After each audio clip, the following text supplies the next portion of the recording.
வணக்கம் மக்களே, வாங்க அல்ஜிப்ராவில் கண்டினியூஷனில் செகண்ட் எக்ஸாம்பிள் பார்க்கலாம். இந்த மாடல் கேட்டாங்கன்னா இப்படி தான் சால்வ் பண்ணலாம் சொல்லியிருக்கேன். இந்த வீடியோ பார்க்குறதுக்கு முன்னாடி லாஸ்ட் 2 வீடியோ பார்த்துட்டு வாங்க, அப்போ தான் உங்களுக்கு இந்த சம் புரியும். x + 1/x = √5 வேல்யூ கொடுத்துருக்காங்க. x³ + 1/x³ வேல்யூ கேட்குறாங்க. x³ வேல்யூ கேட்டிருந்தாங்கன்னா இதுக்கு என்ன ஃபார்முலா சொல்லியிருந்தேன் நான், n³ - 3n. இதுதான் இதோட ஃபார்முலா. இந்த இடத்துல ஏன் நான் இங்கே நடுவில் மைனஸ் போட்டிருக்கேன்னு உங்களுக்கு நான் மறுபடியும் எக்ஸ்பிளைன் பண்ணுறேன், நல்லா ஞாபகம் வச்சுக்கோங்க. இங்கேயும் ப்ளஸ் இங்கேயும் ப்ளஸ் இருந்ததுன்னா இங்கே ஃபுல்லாக மைனஸ் வரும். ++னா மைனஸ். சப்போஸ் ப்ளஸ் மைனஸ் இருந்துச்சுன்னா இங்கே ப்ளஸ். சப்போஸ் மைனஸ் ப்ளஸ் இருந்துச்சுன்னா இங்கே ப்ளஸ். சப்போஸ் ரெண்டுமே மைனஸ் இருந்துச்சுன்னா இங்கே ப்ளஸ்.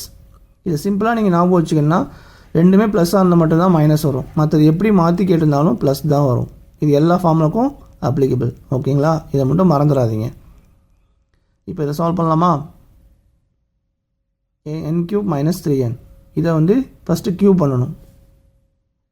√5³ -3 × √5. ஓகேங்களா, இப்போது இந்த √5 எப்படி எழுதலான்னா, √5³ √5 × √5 × √5 இப்படி எழுதிக்கலாம்.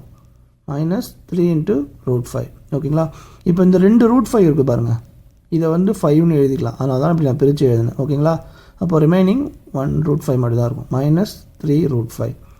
ஸோ இது மைனஸ் பண்ணிங்கன்னா 2 √5 வருமா?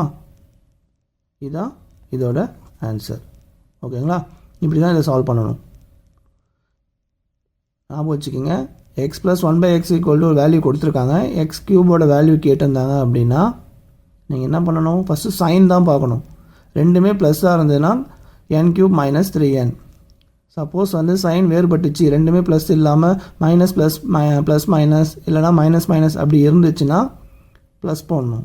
ஓகேங்களா, இதை மட்டும் நீங்கள் ஞாபகம் வச்சுட்டா போதும், ஈஸியாக சிம்பிளாக இந்த சம் சால்வ் பண்ணிடலாம். ஓகேங்களா, நெக்ஸ்ட்டு எக்ஸாம்பிள் 3ல் சந்திக்கலாம். வணக்கம் மக்களே.